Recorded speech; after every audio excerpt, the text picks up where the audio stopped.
ছটফট করে জানটা বাইর হয় না। নবী গো, নবী গো, আমরা সারাদিন আলকামার পাশে দোয়া দুরূদ পড়লাম, কিন্তু আলকামার তো জবান বাইর হয় না।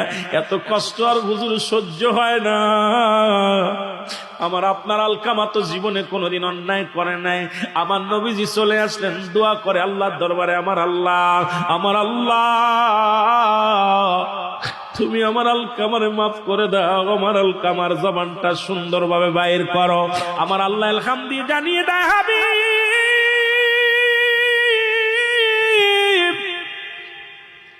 ওহির মাধ্যমে জানে দে জিবরিল দিয়া, নবী গো, আপনার কি বলবো নবী গো, আপনার আলকামা নামাজ পড়তে, রোজা রাখতো, সবই ঠিক ছিল, কিন্তু মা জননীর সঙ্গে ব্যবহারটা ভালো করে নাই।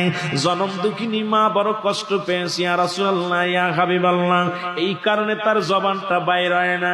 আমার যুবক বাজানেরা রে, একেতে নামাজ পড়িস না, মা বাবার সঙ্গে ভালো ব্যবহার করিস না, সুদ ঘুষ খাস, জিনা ব্যভিচার করিস, অন্যায় করিস, একটু দিলের কান্ডা লাগা শোনো। আল্লাহর নবী চলে আসলেন আলকামার বাড়ি। আলকামার বাড়ি এসে নবী সালাম দাও, আসসালামু আলাইকুম, এ বাড়ি আহল বাইত, ঘরের মধ্যে কেউ আসুনি, ঘরের ভিতর থেকে ওয়ালাইকুম আসসালাম। নবীজি ডাক দেখায়, মা গো, ও মা, তুমি ঘরের মধ্যে গো। আলকামার মা, আলকামার মা ডাক দেখায়, নবী গো, আপনি আসছেন, আমার বাড়িতে আসছেন, আমার সন্তানের কয়টা দিন মৃত্যু যন্ত্রণায় পড়ে আছে, আমার সন্তান মৃত্যু হয় না, জানটা তার বাইর হয় না, জিহ্বা বাইর হয়ে গেছে, চোখ দুইটা তার বড় বড় হয়ে গেছে।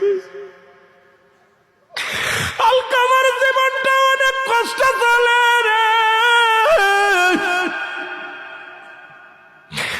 যুবক বন্ধুরা, শুই না লাও, দিলের কান্ডা লাগা শোনো। আলকামার জানটা বাইর হয় না।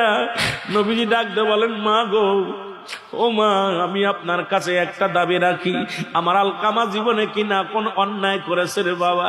আলকামার মা কয়, নবী গো, আমার জানা মতে আমার আলকামা কোনোদিন নামাজ ছাড়ে নাই, আমার আলকামা কোনোদিন রোজা ছাড়ে নাই, আমার আলকামা